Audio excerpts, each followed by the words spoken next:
Dios les bendiga, hermanos. El día de hoy haré una introducción a las cartas a Timoteo y Tito. Primera y segunda Timoteo y Tito siempre se han considerado que formaban parte de un grupo de cartas diferentes de las otras del apóstol Pablo. La diferencia que está más a la vista es que juntamente con la pequeña carta a Filemón se les escribieron a personas, mientras que todas las otras cartas paulinas iban dirigidas a una iglesia. El canon de Muratori, que fue la primera lista oficial de los libros del Nuevo Testamento, dice que fueron escritas por sentimiento y afecto personal. Son cartas privadas más que públicas. Pero muy pronto se empezó a ver que, aunque estas son cartas personales y privadas, tienen un significado y una importancia muy por encima de la situación inmediata. En 1 Timoteo 3:15 se expresa su objetivo. Pablo le dice a Timoteo que le escribe para que sepas cómo debe uno comportarse en la casa de Dios, que es la iglesia del Dios vivo. Así que llegó a verse que estas cartas no tienen solo un significado personal, sino también lo que podría llamarse un significado eclesiástico. El canon de Muratori dice de ellas que, aunque son cartas personales escritas por afecto personal, se siguen considerando como algo santo en el respeto de la Iglesia universal y en la organización de la disciplina eclesiástica. Tertuliano, un líder cristiano del siglo IV, III, decía que Pablo había escrito 2 cartas a Timoteo y una a Tito acerca del estado de la iglesia. Poco a poco llegaron a adquirir el nombre por el que se les sigue conociendo hoy en día, las epístolas pastorales. Escribiendo sobre 1 Timoteo, Tomás de Aquino, en el año 1274 decía: esta carta es como si dijéramos una regla pastoral que el apóstol dirigió a Timoteo. En su introducción a la segunda carta escribe: en la primera carta le da instrucciones a Timoteo acerca del orden eclesiástico, y en esta segunda carta trata del cuidado pastoral, que debe ser tan grande como para llegar a aceptar el martirio por causa del cuidado del rebaño.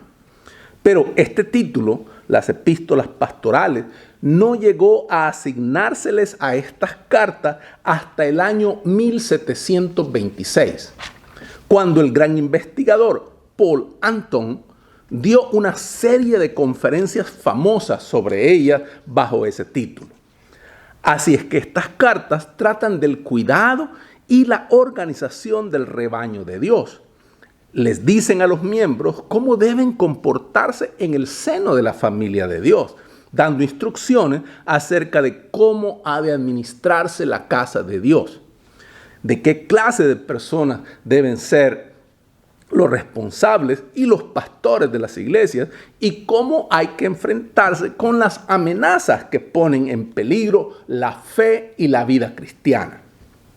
El interés supremo de estas cartas está en que nos ofrecen una descripción del crecimiento de la iglesia en esos primeros años de la iglesia primitiva. En aquellos primeros días, la iglesia era una isla en un mar de paganismo. Sus miembros eran la primera generación de cristianos convertidos del paganismo. Era muy fácil recaer en las prácticas de la vieja vida. La atmósfera contaminada seguía a su alrededor. Es de lo más significativo que los misioneros nos dicen que de todas las cartas del Nuevo Testamento, las epístolas pastorales son las que hablan más directamente a la situación de las iglesias jóvenes. La situación que tratan se está presentando de nuevo en la India, en África, en la China, todos los días. No pierden nunca su interés, porque en ella vemos, más que en ninguna otra parte del Nuevo Testamento, los problemas que asediaban a la iglesia primitiva en su crecimiento. Estas cartas han presentado problemas desde el principio a los investigadores del Nuevo Testamento, En ella nos encontramos con una descripción de la iglesia como una organización considerablemente desarrollada. Tiene ancianos, según nos lo dice 1 Timoteo 5, del 17 al 19, y Tito 1, 5 y 6. Tiene obispos, superintendentes o supervisores, según nos lo dice 1 Timoteo 3, del 1 al 7, y Tito 1, del 7 al 16. Tiene diáconos, según lo dice 1 Timoteo 3, del 8 al 13. De 1 Timoteo 5, 17, deducimos que para entonces los ancianos eran responsables y tenían algún tipo de compensación, algún tipo de salario. Los ancianos que gobernaran bien debían ser tenidos por dignos de un doble sueldo. Y se exhorta a las iglesias a recordar que el obrero es digno de su salario. Hay por lo menos el principio de una orden de viudas, que llegó a ser muy importante más tarde en la iglesia primitiva, según nos lo dice 1 Timoteo 5, del 3 al 16. Está claro que había una estructura eclesiástica bastante elaborada, demasiado elaborada, arguirían algunos, para los días tempranos en que Pablo vivió y trabajó. También se pretende que en estas cartas podemos ver surgir el tiempo de los credos. La palabra fe cambia de significado. En los primeros días era siempre fe en una persona. Es la relación personal de amor y confianza y obediencia más íntima posible con Jesucristo. Más adelante llegó a ser fe en un credo. Llegó a ser la aceptación de ciertas doctrinas. Se dice que en las epístolas pastorales podemos ver cómo se produjo ese cambio. Posteriormente se llegó a abandonar la fe y rendir pleitesía a doctrinas de demonios, según lo dice 1 Timoteo 4, verso 1. Un buen siervo de Jesucristo debe nutrirse de la palabra de la fe y la buena doctrina. 1 Timoteo 4, 6. Los herejes son personas que tienen la mente corrompida, réprobos en lo tocante a la fe. 2 Timoteo 3:8. Tito tiene la obligación de exhortar a los miembros para que sean sanos en la fe. Tito 1:13. Esto aparece muy claramente en una expresión que es característica de las pastorales. Se exhorta a Timoteo a retener la verdad que se te ha confiado. 1 Timoteo 1:14. La palabra para lo que se te ha confiado en griego es parateke. Parateke quiere decir un depósito que se le confía a un banquero o a otra persona para que lo conserve a salvo. Es esencialmente algo que hay que devolver sin que haya sufrido el más mínimo cambio. Es decir, se hace hincapié en la ortodoxia. Ortodoxia es una palabra que procede del latín, ortodoxia. Lo mismo que es en griego, ortodoxia. De las ambas raíces, ortos, que significa correcto o significa recto, y doxa, que significa opinión o creencia. Así que ortodoxia literalmente significa una opinión correcta o una creencia correcta. Así que esta es la opinión o creencia tenida por correcta y verdadera. En vez de ser una relación personal íntima con Jesucristo, como era en los días emocionantes y palpitantes de la primera iglesia original, la fe se había convertido en la aceptación de un credo. Hasta se mantiene que en las pastorales tenemos ecos de los credos más antiguos. Por ejemplo, 1 Timoteo 3:16. Dios se ha manifestado en la carne, ha sido justificado por el Espíritu, ha sido visto por los mensajeros, ha sido predicado a los gentiles, ha sido creído en el mundo, ha sido recibido arriba en gloria. 1 Timoteo 3:16.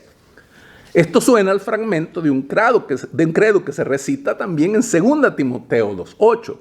acuérdate de Jesucristo, descendiente de David, resucitado de los muertos, como se predica en mi evangelio. Eso suena a una frase de un credo conocido. Dentro de las pastorales hay sin duda indicios de que el día de la insistencia en la aceptación de un credo había comenzado y de que los días de la emoción del descubrimiento personal de Cristo estaban empezando a declinar. Está claro que en la primera línea de la situación contra la que se escribieron las epístolas pastorales había una herejía peligrosa que amenazaba la salud de la iglesia cristiana. Si podemos distinguir las líneas principales de esa herejía, puede que consigamos identificarla.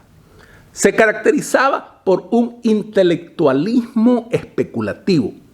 Producía discusiones, según lo dice 1 Timoteo 1:4. Sus adeptos proliferaban en discusiones, según lo dice 1 Timoteo 6:4. Se discutían cuestiones necias e insensatas, 2 Timoteo 2:23. Había que evitar sus necias cuestiones, Tito 3:9. La palabra que se usa en cada caso para cuestiones o discusiones es exetesis, que quiere decir discusión especulativa. Esta herejía se ve que era el terreno de juego de los intelectuales, o más bien los pseudointelectuales de la iglesia. Se caracterizaba por el orgullo, y el hereje es orgulloso, aunque en realidad no sepa nada de nada, según lo dice 1 Timoteo 6:4. Hay indicaciones de que estos intelectuales se consideraban por encima de los cristianos ordinarios. De hecho, puede que hasta dijeran que la salvación completa estaba fuera del alcance de la gente normal y corriente, y solo abierta para ellos. A veces las epístolas pastorales hacen hincapié en la palabra todos, de una manera de lo más significativa. La gracia de Dios que trae salvación se ha manifestado a todos los hombres. Tito 2:11. Es la voluntad de Dios que todos los hombres sean salvos y vengan al conocimiento de la verdad. 1 Timoteo 2:4. Los intelectuales trataban de reservar las bendiciones más grandes del evangelio para unos pocos escogidos, pero la verdadera fe subraya el amor universal de Dios. Había en el seno de esa herejía dos tendencias opuestas.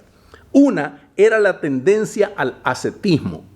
Los herejes trataban de establecer leyes alimentarias especiales, olvidando que todo lo que Dios ha hecho es bueno. 1 Timoteo 4:4. Catalogaban muchas cosas como impuras, olvidando que todas las cosas son limpias para los limpios. Tito 1:15. No es imposible que se considerara el sexo como algo inmundo y que menospreciaran el matrimonio, y hasta que trataran de persuadir a los que ya estaban casados a separarse, porque en Tito 2:4 se hace hincapié en los deberes naturales de la vida matrimonial, como vinculantes para el cristiano. Pero esta herejía también conducía a la inmoralidad. Los herejes hasta invadían las casas particulares y se llevaban a las mujercillas débiles e insensatas por malos caminos. 2 Timoteo 3:6. Profesaban conocer a Dios, pero le negaban con sus obras. Tito 1:16. Se dedicaban a embaucar a la gente y a hacer dinero con su falsa enseñanza. Para ellos, la piedad, la devoción, eran rentables económicamente. Para ellos era un negocio. 1 Timoteo 6:5. Enseñaban y engañaban por dinero. Tito 1:11. Por una parte, esta herejía conducía a un ascetismo nada cristiano, y por la otra, conducía una igualmente no cristiana inmoralidad. Se caracterizaba también por palabras y mitos y genealogías. Estaba llena de charla pseudoespiritual y de controversias inútiles. 1 Timoteo 6:20. Producía genealogías interminables y mitos y fábulas. 1 Timoteo 1:4, Tito 1:14 y Tito 3:9. Por lo menos, de alguna manera y hasta cierto punto, estaba relacionado con el legalismo judío. Entre sus adeptos estaban los de la circuncisión, Tito 1:10. Los herejes aspiraban a ser maestros de la ley, 1 Timoteo 1:7. Insistían en las fábulas judías y en los mandamientos de hombres, Tito 1:14. Por último, estos herejes negaban la resurrección del cuerpo. Decían que cualquier resurrección que una persona hubiera de experimentar ya había tenido lugar, 2 Timoteo 2:18. Probablemente esta es una referencia a los que mantenían que la única resurrección que experimentaba el cristiano era una resurrección espiritual, cuando moría con Cristo y surgía de nuevo con Él en la experiencia del bautismo. Romanos 6:14. ¿Hay alguna herejía conocida que encaje en todos estos datos? Sí, es el gnosticismo. Su idea fundamental era que la materia es esencialmente mala y solo el espíritu es bueno. Esa creencia básica tenía ciertas consecuencias. Los gnósticos creían que la materia es tan eterna como Dios y que cuando Dios creó al mundo, tuvo que usar esta materia esencialmente mala. Eso quería decir que para ellos Dios no podía ser el creador directo del mundo. A fin de poder tocar esta materia corrompida, Dios tuvo que producir una serie de emanaciones. Ellos las llamaban eones. Cada una de ellas más distante de Dios mismo que la anterior.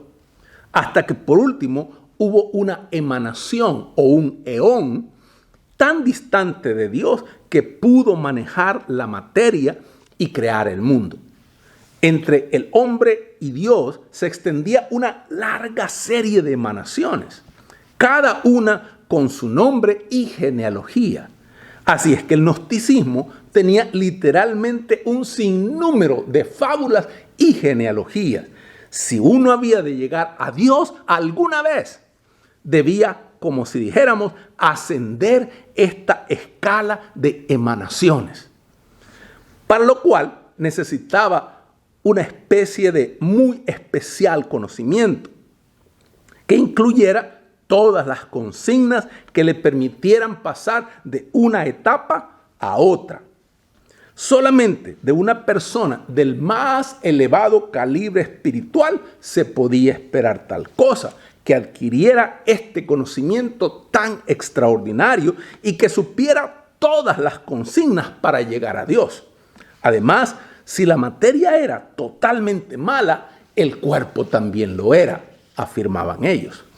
De ahí surgían dos actitudes opuestas.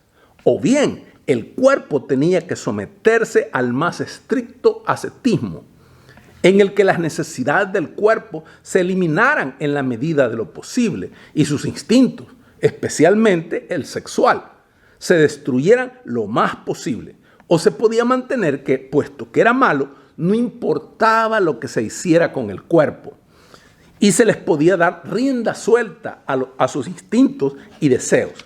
Por tanto, los gnósticos llegaron a ser o bien ascetas o personas para quienes la moralidad había dejado de tener toda relevancia. Todavía más, si el cuerpo era malo, estaba claro que no podía haber tal cosa como resurrección. Lo que los gnósticos esperaban no era la resurrección del cuerpo, sino su destrucción. Todo esto encaja exactamente con la descripción que obtenemos en las epístolas pastorales. En el gnosticismo tenemos el intelectualismo, la arrogancia intelectual, las fábulas y la genealogía, el ascetismo y la inmoralidad, el rechazo a esperar la posibilidad de una resurrección del cuerpo, que eran parte integrantes de la herejía contra la que se escribieron las epístolas pastorales. Hermanos, que Dios les bendiga.